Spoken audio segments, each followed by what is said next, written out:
বন্ধুরা দেখতে পাচ্ছেন কিভাবে চন্দন গাছের চারা এক জায়গায় বীজ থেকে ফলিয়ে নিয়ে যে চারা গাছগুলি একটি একটি করে কিন্তু সারমাটি করা রয়েছে।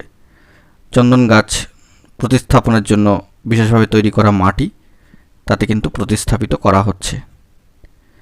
এগুলো প্রতিস্থাপনের পরে একটু বড় হলেই কিন্তু বাজারজাত করা হয়, সেরকম ব্যবস্থা রয়েছে। তো বীজ থেকে চারা গাছ উৎপন্ন হয়েছে, চন্দন গাছের চারা, এবং তা কিন্তু পরিচর্যা করে বড় করা হয়েছে। তারপর নির্ধারিত যে সারমাটির অংশটি রয়েছে সেখানে কিন্তু প্রতিস্থাপন করা হচ্ছে। আপনারা দেখতে পাচ্ছেন সেটি।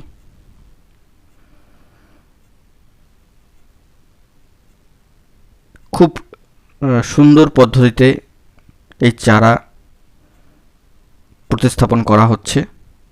খুব সন্তর্পণে বীজ রোপণ করে বপন করে সেখান থেকে চারা উৎপন্ন করে সেই চারা গাছকে আবারও কিন্তু নতুনভাবে প্রতিস্থাপিত করতে হচ্ছে। চারা গাছটি সঠিকভাবে ধরে যাওয়ার পরে সেটি কিন্তু বাজারজাত করা সম্ভব। তো বিষয়টা আপনারা খুব সহজেই দেখতে পাচ্ছেন।